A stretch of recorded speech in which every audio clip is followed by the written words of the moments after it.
นะครับไม่ว่าจะเป็นเรื่องน้ำผึ้งนะครับ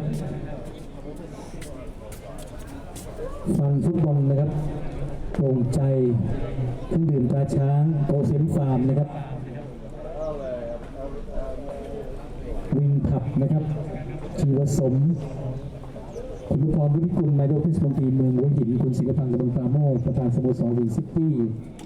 นะครับสวนน้ำวรานาวาวอเตอร์จังกึ้นรวมไปถึงคุณชวรัตน์เกิดทองนะครับนายกองค์การบริหารส่วนตำบลทับใต้คุณวัชระท่าพรนะครับบริษัทไทเกอร์ซิกนะครับหัวหินโบพอร์ทัวรีน่าหัวหินไก่สดหมูสดนะครับมีจำหน่ายนะครับรวมไปถึงพิมพ์หัวหินสารและก็ร้านอาหารของฝากประจำจังหวัดเพชรบุรีครับชิดชนกนี่คือในส่วนของผู้ให้การสนับสนุนนะครับ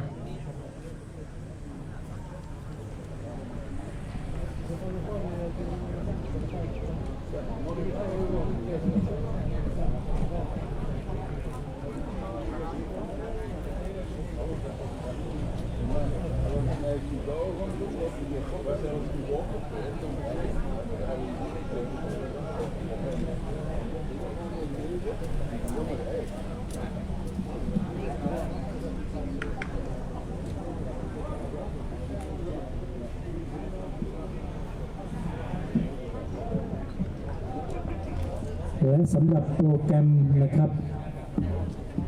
นัดต่อไปนะครับในบ้านของวินซิตี้ก็จะแข่งขันกันในวันที่2 ตุลาคมนะครับจะเปิดบ้านรับการมาเยือนของชัยนาทยูไนเต็ดนะครับและสำหรับนัดต่อไปนะครับจะบุกไปเยือนนามทอง FC ในวันที่ 24 กันยายนนะครับ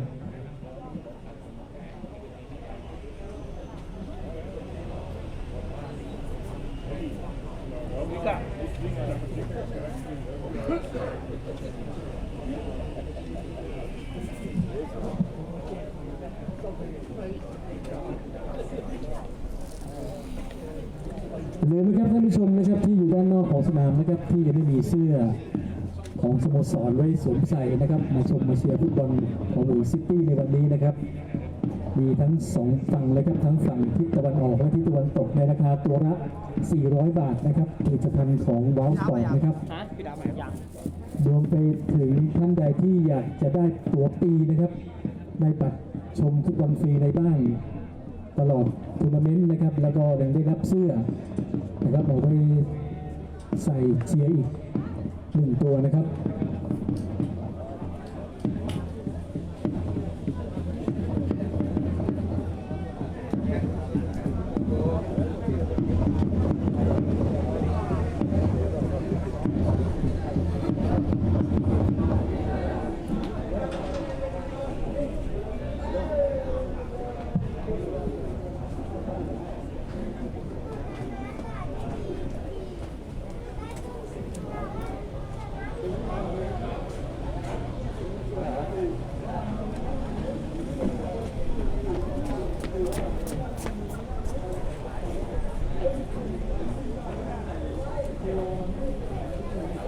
แล้วก็ขอต้อนรับ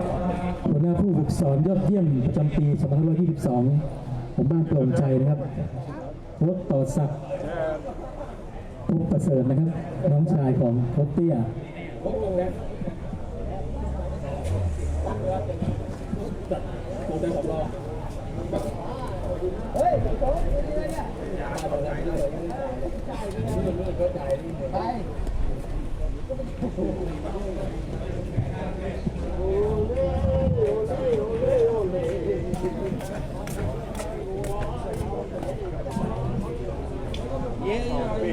Yeah, running is a bit beyond me, I think. A bit empty on that side.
ซิตี้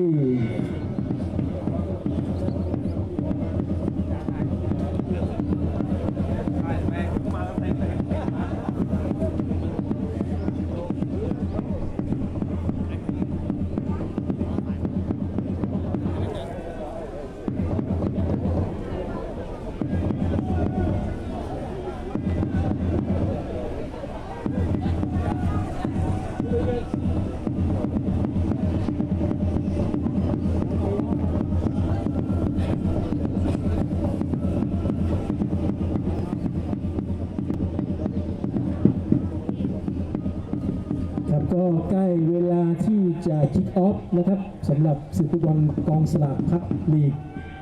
โซนตะวันตกนะครับนัดประจำวันอาทิตย์ที่ 18 สิงหาคมกันยายน 2565 นะครับท่านผู้ชมท่านผู้มีเกียรติที่เคารพครับขอนำท่านผู้ชมเข้าสู่เกมการแข่งขันฟุตบอลกองสลากพัด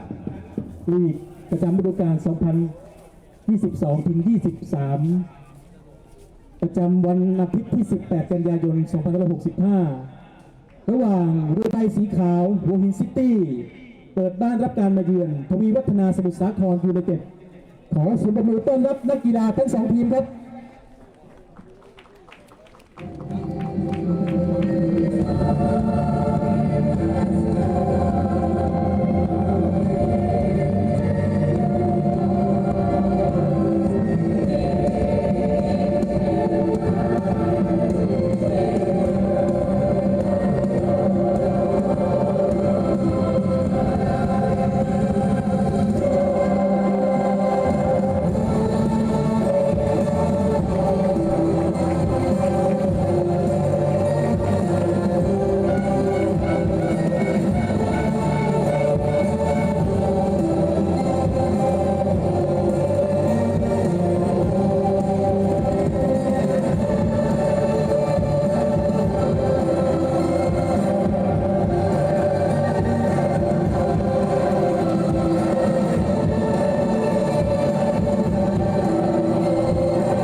ร่วมกับน้อมรำลึกถึงพระมหากรุณาธิคุณของในหลวงรัชกาลที่ 9 และพร้อมใจกันแสดงความจงรักภักดีแด่ในหลวงรัชกาลที่ 10 พร้อมพระบรมวงศานุวงศ์ทุกพระองค์ด้วยบทเพลงสรรเสริญพระบารมีขอเรียนเชิญทุกท่านครับ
เซลโบสขอเสียงครั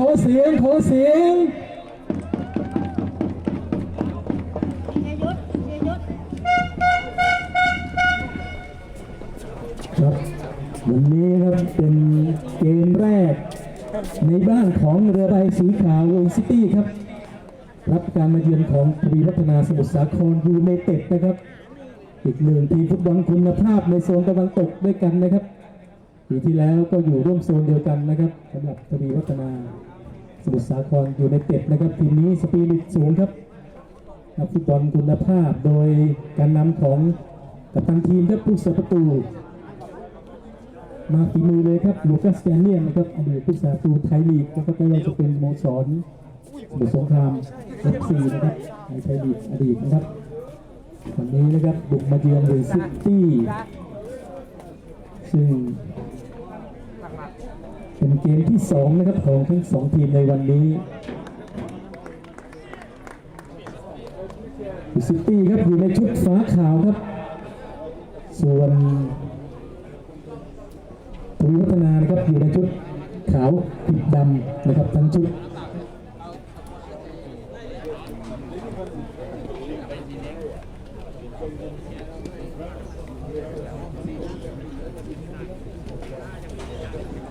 วันนี้นะครับ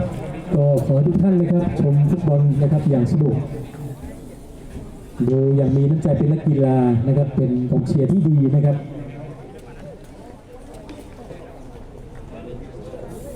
ประชาสัมพันธ์นะครับด้านหน้าของสนามนะครับมีเสื้อของสโมสรเวสต์ซิตี้นะครับของบริษัทบราวน์สปอร์ตจำหน่ายนะครับทั้งสองฝั่งประตูด้านทิศตะวันออกและด้านทิศตะวันตกนะครับ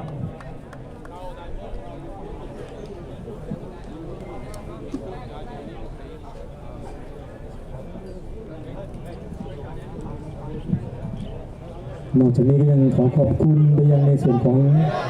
มูลที่สว่างหัวหินนะครับโรงพยาบาลหัวหินแล้วก็เจ้าที่ตำรวจจากสพหัวหินนะครับที่ได้มาดูแลความปลอดภัยในวันนี้นะครับ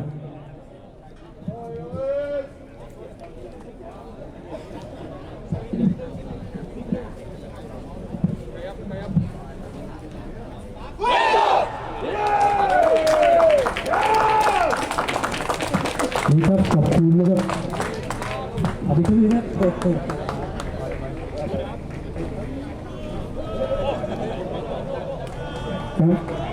และวันนี้นะครับในช่วงพักครึ่งของการแข่งขันนะครับคุณเทิดศักดิ์วงเชียงเพลงครับกรรมการผู้จัดการบริษัทบราวน์สปอร์ตนะครับเดินมากระซิบบอกว่ามีจับรางวัลหางบัตรแจกเสื้อวินซิตี้5รางวัลด้วยกันนะครับช่วงพักครึ่งของเวลาครับ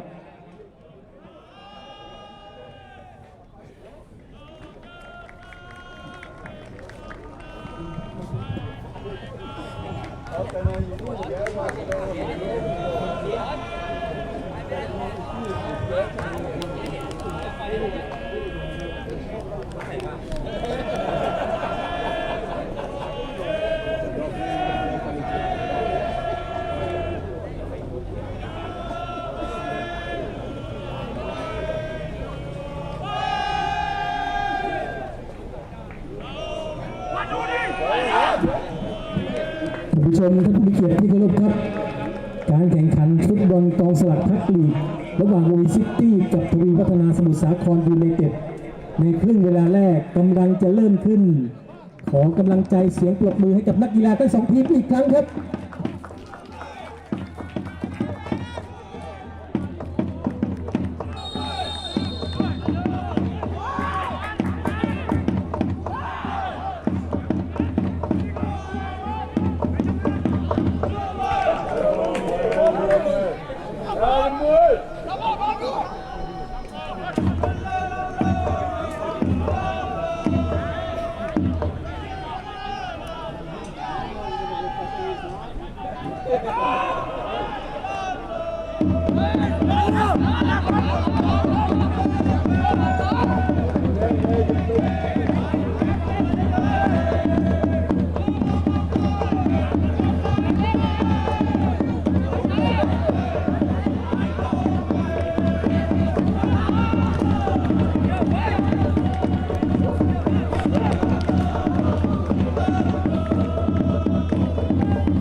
Oh, thanks a bunch!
โวฮิซิตี้ได้ประตูขึ้นนำ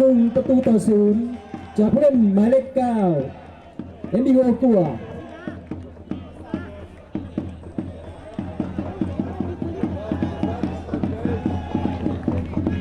ขอบคุณครับผู้ทำประตูได้แก่ผู้เล่นหมายเลข10ครับดาบากา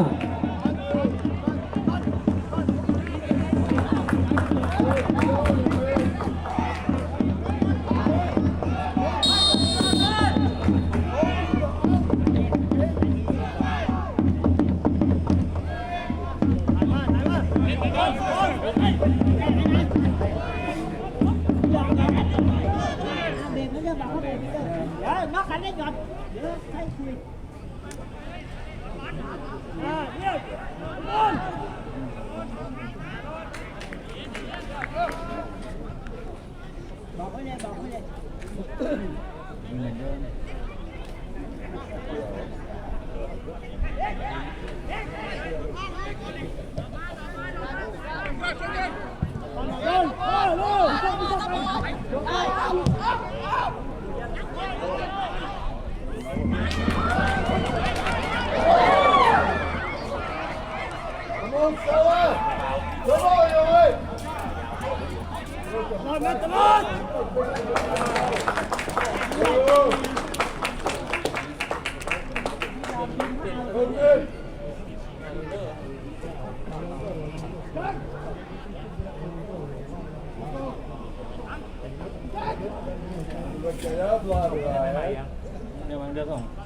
Yellow!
ที่นี่ที่ไหน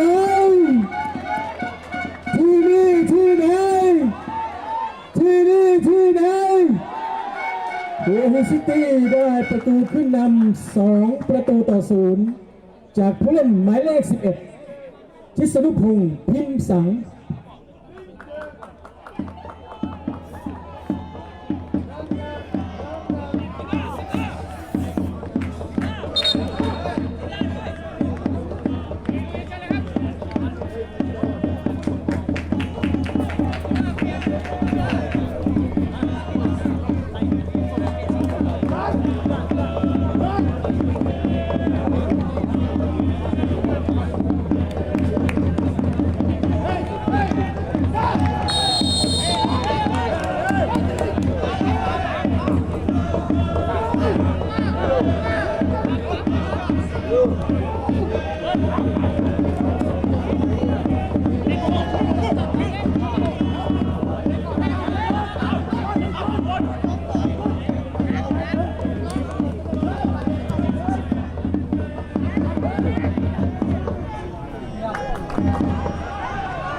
Okay? You better tell him.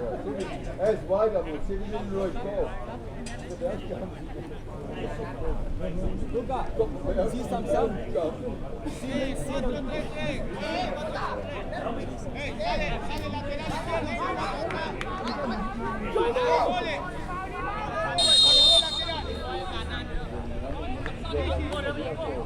Heading!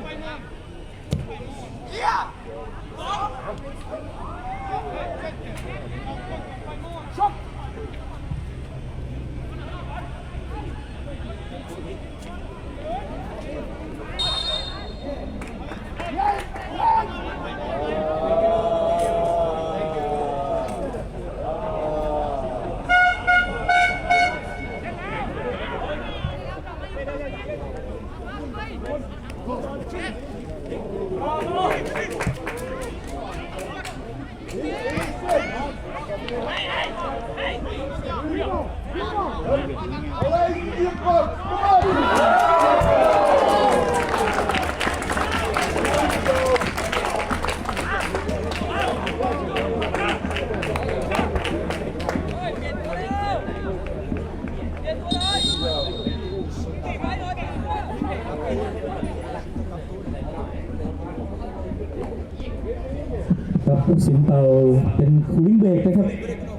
ให้นักกีฬาได้ออกมาดื่มน้ำนะครับเนื่องจากสภาพอากาศร้อนนะครับ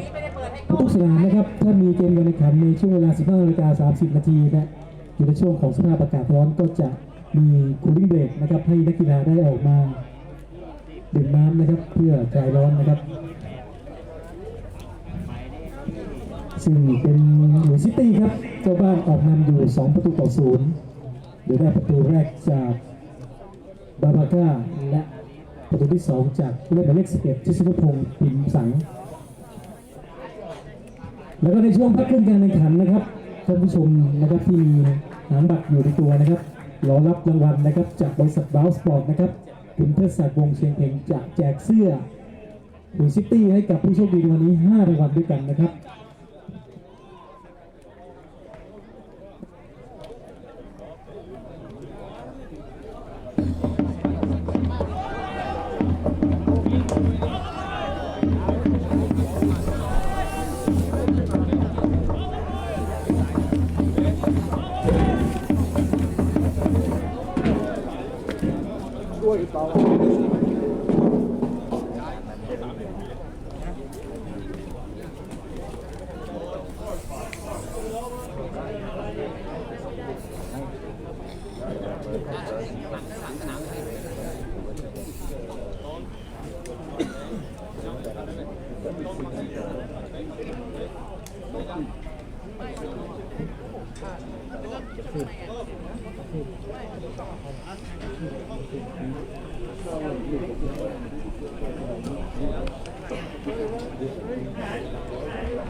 เราเข้าสู่การแข่งขันกันต่อครับหลังจากจบลิงเบรกนะครับ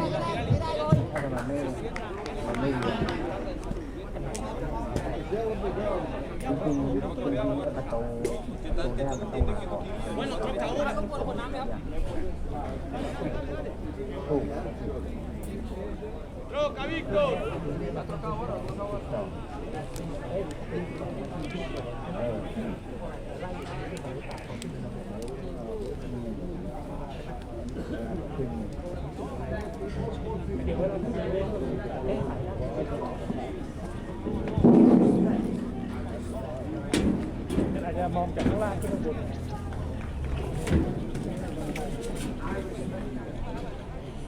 ด้านไม่เป็นไรเลยพอไปขึ้นในระบบมันจะขึ้นที่คนว่าไอ้คนนี้มันจะมีเท่าไหร่เป็นตามเบอร์ใช่ไหมตามเบอร์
ออนุญาตผู้สินนะครับทวีวัฒนาสมุทรสาครเปลี่ยนผู้เล่นหมายเลข 59 อภิชัยกองปลายออกและส่งหมายเลข 16 จิรยุทธชาวพลกลางลงเล่นแทนและ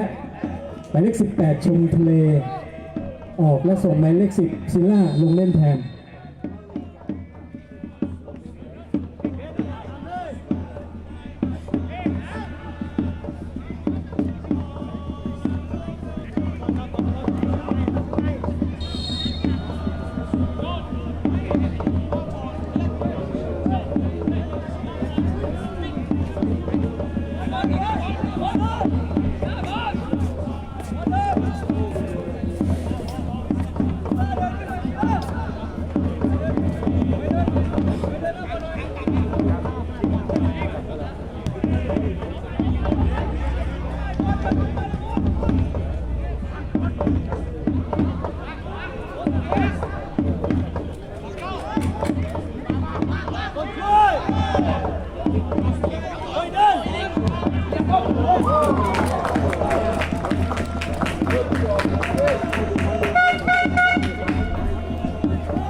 Zoals ze wel afpakken.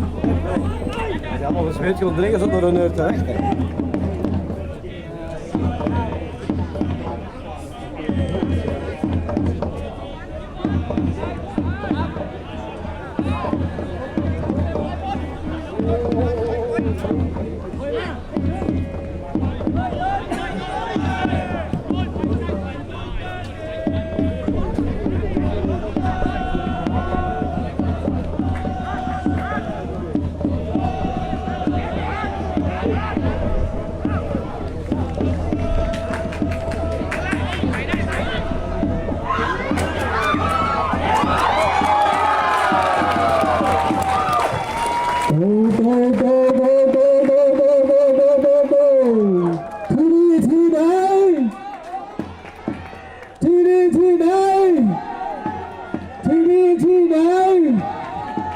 หัวหินซิตี้ได้ประตูขึ้นนำ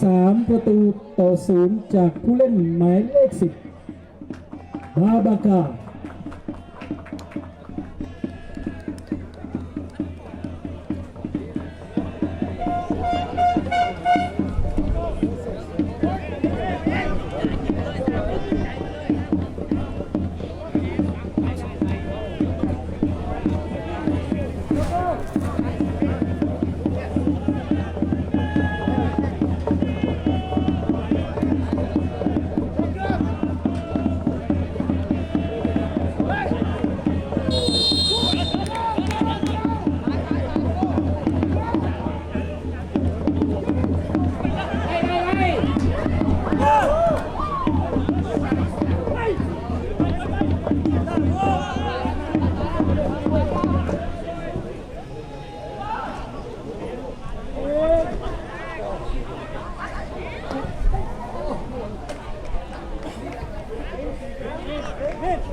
ถูกแล้วอาจารย์ไล่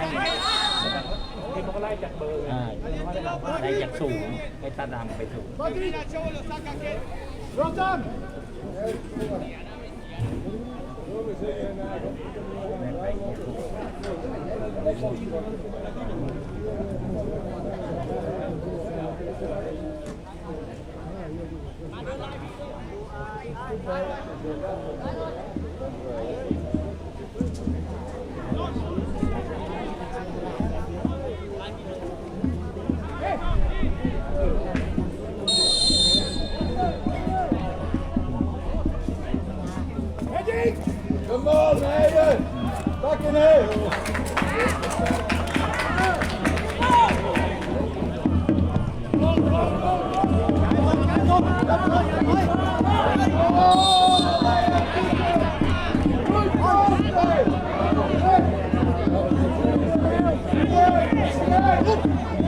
เ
ลาการแข่งขันครึ่งเวลาแรก3 นาที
เราจิ้มไปแล้วเดี๋ยวกู้เลยหากู้เลย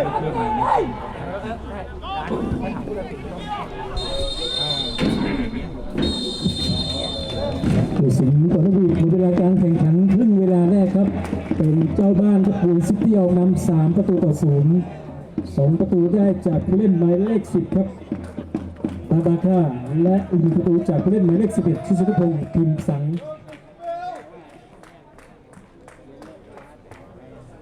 ต่อไปนะครับจะเป็นการจับรางวัลหางบัตรให้กับผู้โชคดีในวันนี้นะครับเป็นเสื้อของวีซิตี้จากผลิตภัณฑ์วาสปอร์ต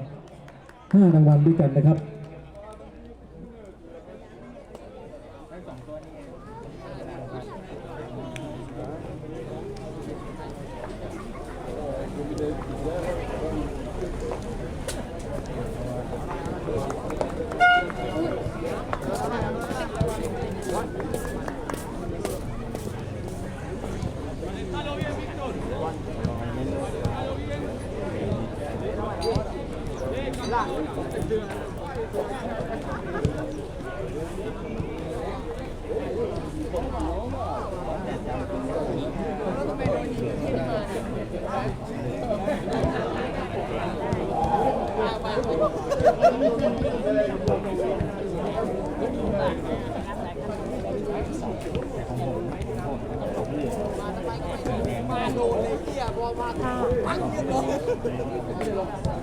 มันม่วงไม่มีเดี๋ยวทำลูกแป๊บนึงนะเดี๋ยวโทรกลับ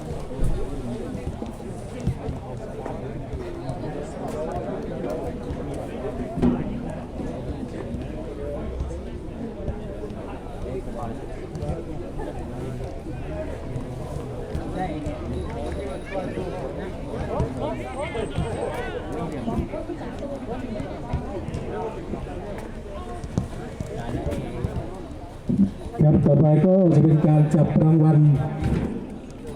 ให้กับผู้โชคดีนะครับ เป็นเสื้อของปิดพันวาสปองนะครับผู้จัดรางวัลคือลูกสาวนะครับของกรรมการผู้จัดการบริษัทว้าวสปอร์ตนะครับของคุณเทศศักดิ์วงเชียงเพ็งจะมาจับรางวัลให้นะครับเริ่มเลยครับเชิญด้านหน้าของสนามเลยครับ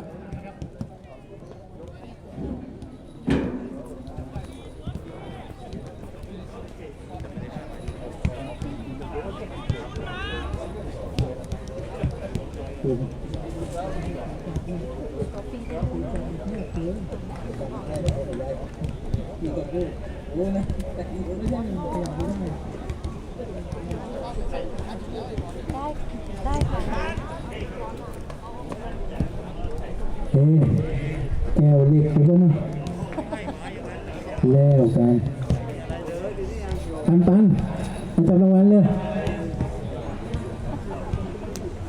น้องปันจับรางวัล5 ใบเลยใช่ไหมครับ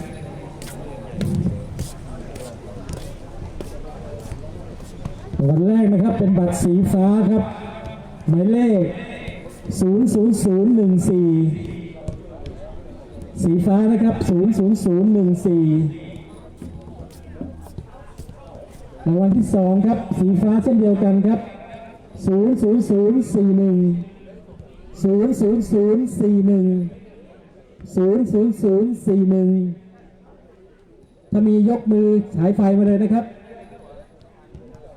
รางวัลต่อไปครับเป็นบัตรสีแดงครับ00018รางวัลต่อไปครับสีแดงครับ00021และรางวัลสุดท้ายครับสีแดงเช่นเดียวกัน00046นัมเบอร์อะไรครับสีแดงนี่ไหมครับเลขอะไรครับ00018รับไปแล้วนะครับ1รางวัลเป็นเสื้อของบุรีซิตี้ครับปีนี้ครับ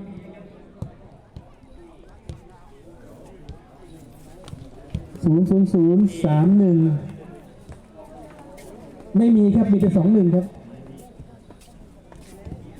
ขอบคุณด้วยนะครับ021มาแล้วนะครับขยะอย่าทิ้งมั่วครับคุณเออย่ามั่วเลยมั่วขยะนะฮะ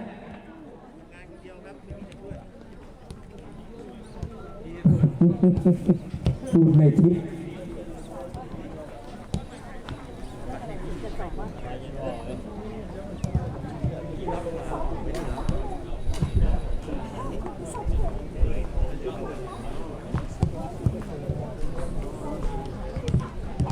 อีก3รางวัลครับ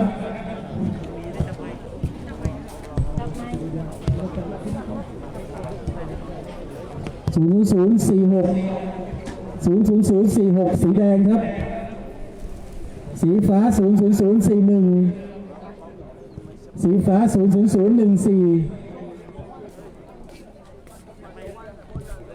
มีไหมครับมีเชิญเลยครับเราจะให้เวลาอีกประมาณชั่วโมงครับ00046นะครับมาแล้วครับสีฟ้าครับ00014มีไหมครับมีรีบมาเลยครับล้มไม่ต้องลุกครับมีเมเครื่องจ้างเมเครื่องขี่มาเลยครับ00041กับ00014ครับสีฟ้า มาแล้วหนึ่งท่านก็กำลังมาครับหนึ่งท่านไม่ทราบว่าเป็นเบอร์อะไรครับ แต่คุณเอชอบเบอร์ตองครับไปดูเขาบอกเขาอนุเราไม่รู้เบอร์อะไรไง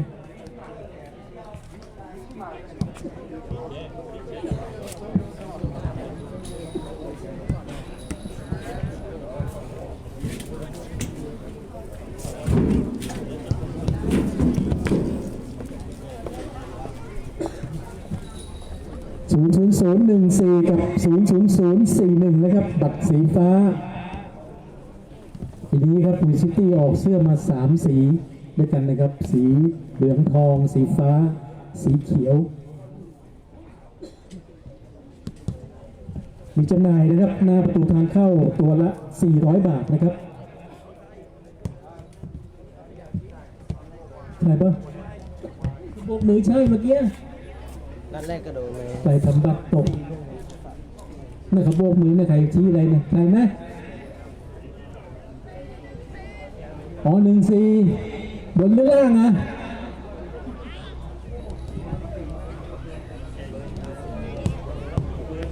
00041มีไหมครับถ้าไม่มีเราจะนับ1 ถึง 3นะครับ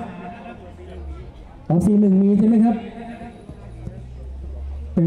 0014ไม่มีนะครับ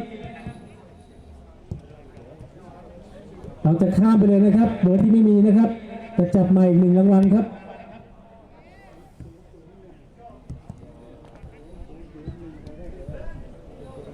สีฟ้าครับ0001 0001มีไหมครับสีฟ้าถ้าไม่มีเราก็จะจับอีก1 รางวัลนะครับเราจะรอเวลาอีกนิดนึงนะครับมีไหมครับนับ1นับ2นับ3ไม่มานะครับ001จะจับสีแดงขึ้นมานะครับรางวัลที่1ครับ00025 สีแดงนะครับ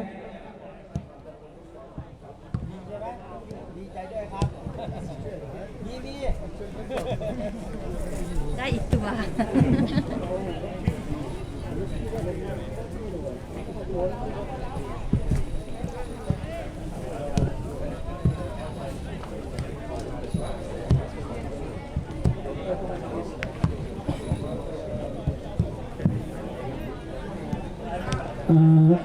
นู่นเดินมาอนุ41ใช่ไหมฮะ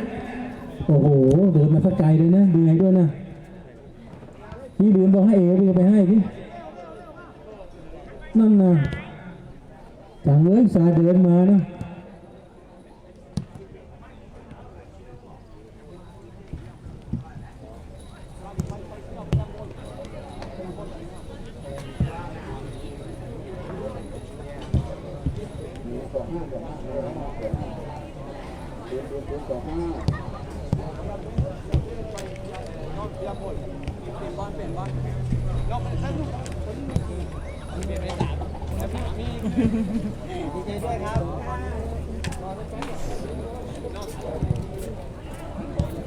ไม่ตอนนี้พักมาเปลี่ยนได้เลยตอนนี้พักมาเปลี่ยน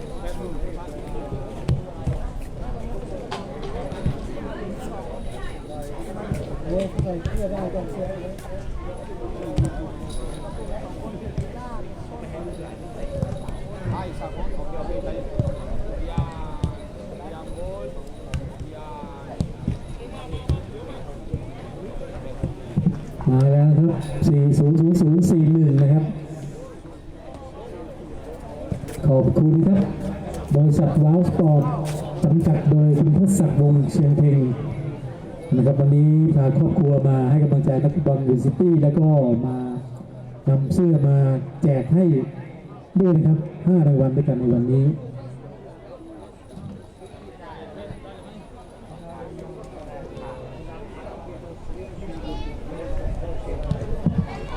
เราจะกลับเข้าสู่การแข่งขันในครึ่งเวลาหลังอีก45 นาทีนะครับวันนี้ครับในนามของสโมสรวินซิตี้นะครับ ต้องขอกราบขอบพระคุณนะพี่น้องชาวหัวหินทุกท่านนะครับรวมไปถึงชาวต่างชาตินะครับที่ได้เสียสละเวลาอันมีค่าของท่านนะครับมาร่วมชมร่วมเชียร์และให้กำลังใจกับนักเตะวูซิตี้ของเราในวันนี้นะครับกับการเตะเกมแรกในบ้านในวันนี้นะครับในศึกกองสลากพักลีกนะครับโซนตะวันตกประจำวันนี้นะครับซึ่งครึ่งเวลาแรกเป็นวูซิตี้ที่ออกนำอยู่3-0นะครับทุกๆกำลังใจนะครับสิ่งหนึ่งนะครับที่อยากจะฝากถึงแฟนบอลทุกท่านก็คือผลิตภัณฑ์ของลาวสปอร์ตครับซึ่งปีนี้ทำเสื้อออกมา3สีด้วยกันนะครับในราคาสุดประหยัดครับ400 บาทนะครับหรือท่านใดที่อยากจะได้ตั๋วปีนะครับ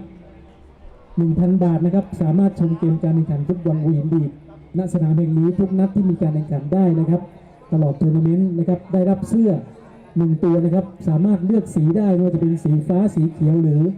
สีเหลืองทองนะครับในราคาบัตรใบละ 1,000 บาทนะครับแต่ถ้าอยากจะได้เฉพาะเสื้ออย่างเดียวก็ราคาตัวละ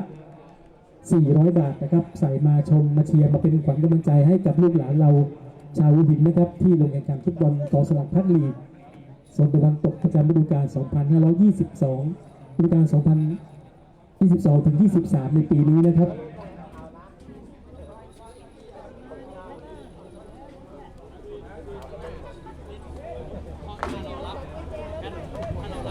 ท่านผู้ชมที่นั่งอยู่บริเวณฟุตบาทนะครับเดี๋ยวมีน้ำจำหน่ายนะครับมีน้ำจำหน่ายให้นั่งทานได้นะครับ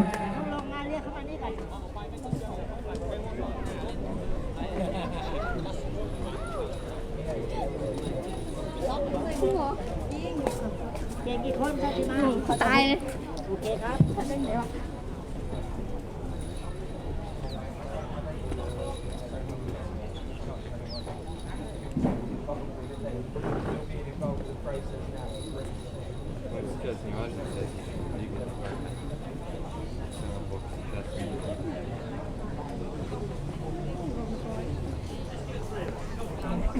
ครับแล้วก็ขอกราบขอบคุณนะครับอาจารย์บุญยวัฒน์นะครับสวัสดิ์เกียรตินะครับจากบ้านโป่งชัยพร้อมทีมงานนะครับที่ได้ให้เกียรติมานั่งชมให้กำลังใจนักเตะในวันนี้นะครับแล้วก็ผู้พัฒนาสมุทรสาครเปลี่ยนผู้เล่นครับหมายเลข33ออกครับและส่งหมายเลข30ลงเล่นแทนแล้วก็หมายเลข30ออกนะครับหมายเลข6ลงเล่นแทนทบผลศรีประทีปออกและส่งหมายเลข6วุฒินันท์กอพรหมลงเล่นแทน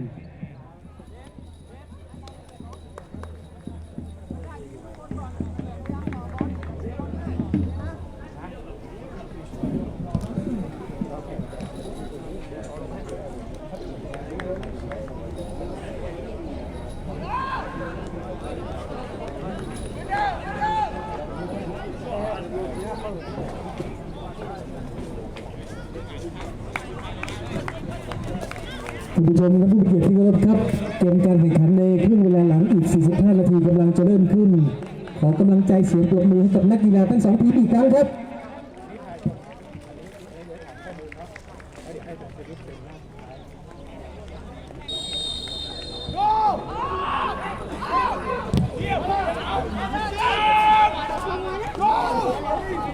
ขโมยแล้วเหลือ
เ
ค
เ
ขออนุญาตผู้สินครับซิตี้เปลี่ยนผู้เล่นหมายเลข 16 สงกรานต์พงน้อยออก และส่งหมายเลข 7 11 แสงสง่าลงเล่นแทนทีมพัฒนาสมุทรสาครเปลี่ยนผู้เล่นครับหมายเลข 9 นัทกฤษยินดีเลือดออกและส่งหมายเลข 39 เอกพลสำราญบุญลงเล่นแทน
วอร์ซิตี้ได้ประตูขึ้นนำ4-0จากผู้เล่นหมายเลข 11 ทิศนุพงษ์พิมพ์สัง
ขออนุญาตผู้สินครับวอร์ซิตี้เปลี่ยนผู้เล่นหมายเลข 13 สุทินเอี่ยมสะอาดออกและส่งหมายเลข 37 นัทพงษ์ฮาร์ดดนตรีลงเล่นแทน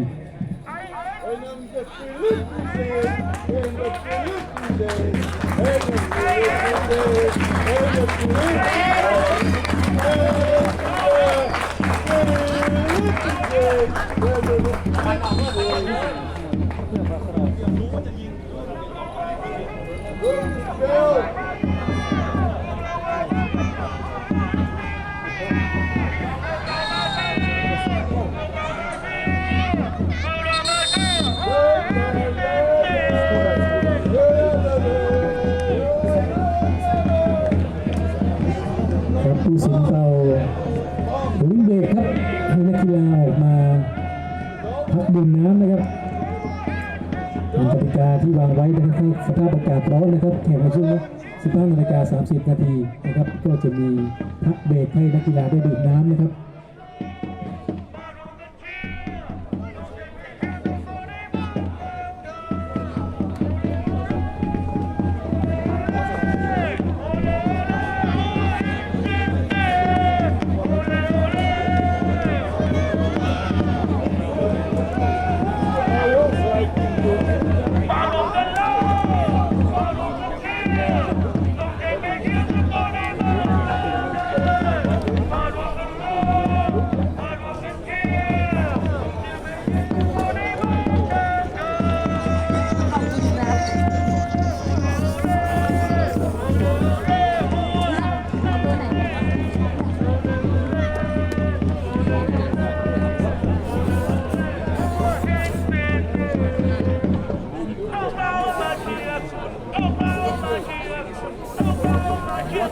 ยศบอกให้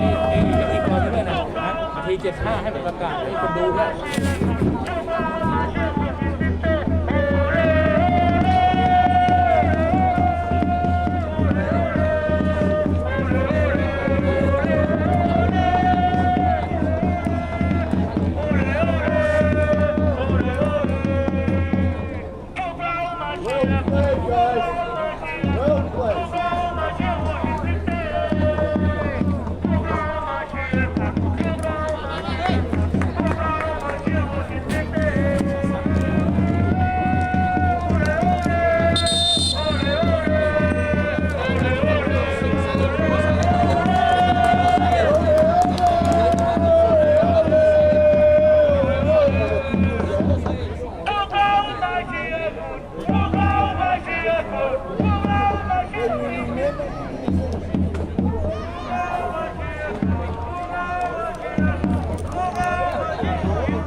ครบ500,000เลยแล้วกันได้เวลาแล้ว75 ดีนาที75ก็ประกาศ ยอดผู้ชมในวันนี้ครับ 286 คน ยอดจำหน่ายบัตรผ่านประตู 12,400 บาท ยอดจำหน่ายของที่ระลึก 14,000 บาท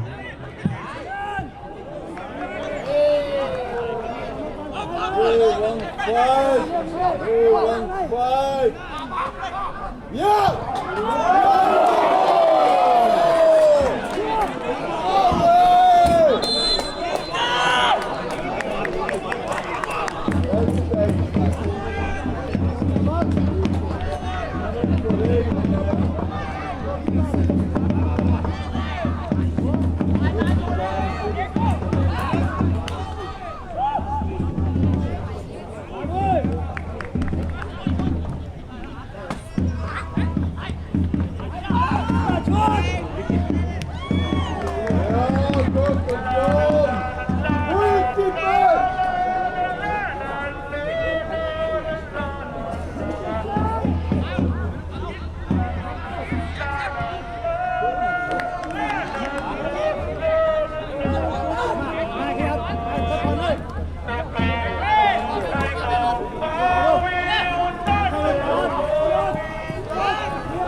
ข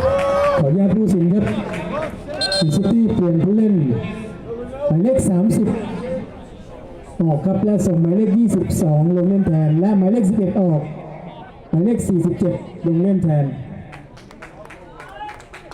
หมายเลข11ชิสนุพงศ์พิมพ์สังออกและส่งหมายเลข47กนกสังโสภาลงเล่นแทนและถอดหมายเลข30จิตรพัฒน์วสูงเนินออกและส่งหมายเลข22วันศักดาก้าวบินลงเล่นแทน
บุรีซิตี้ได้ประตูขึ้นนำ5ประตูต่อ0จากผู้เล่นหมายเลข22วันศักดาแก้วบุญ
Mulai kemayang kau mana?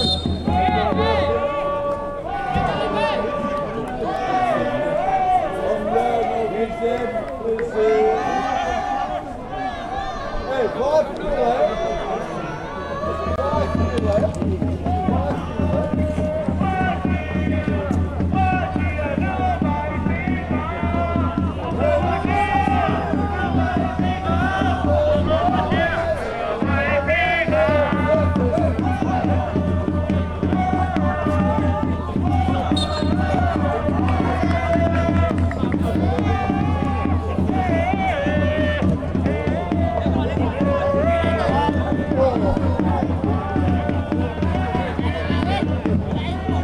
เวลาการแข่งขันครึ่งเวลาหลัง 4 นาที เ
on, go back to school.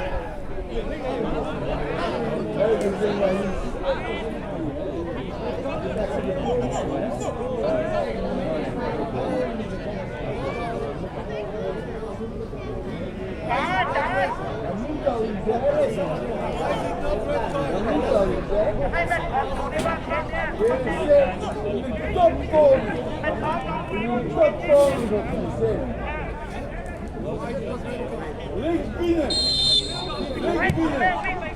En binnen! หมดเวลาการแข่งขันครับขอเสียงปรบมือให้กับนักกีฬาทั้งสองทีมอีกครั้งครับ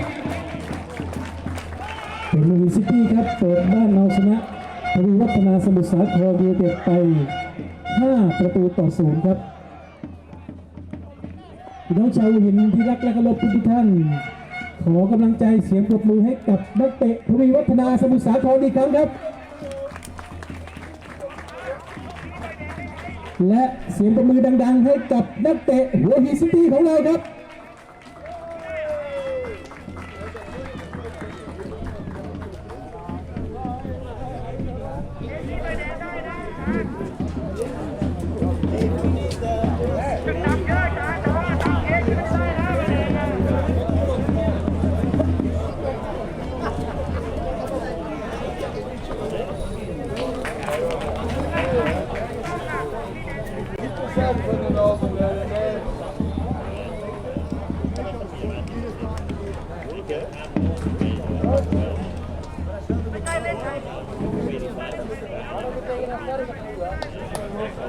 ครับสำหรับวันนี้นะครับต้องขอกราบขอบพระคุณบรรดาท่านผู้ชม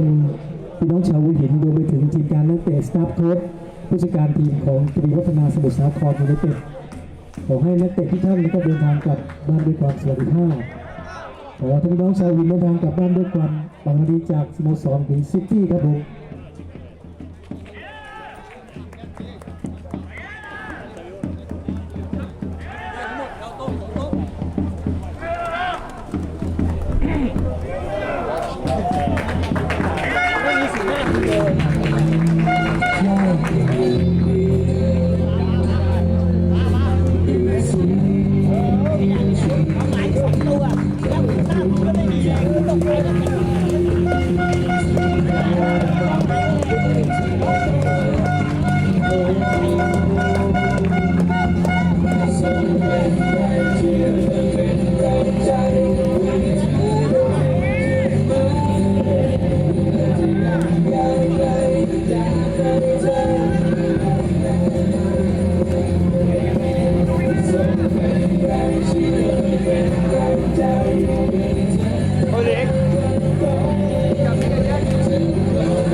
เวลาคุณชอบสิ่งที่ชอบเนี่ย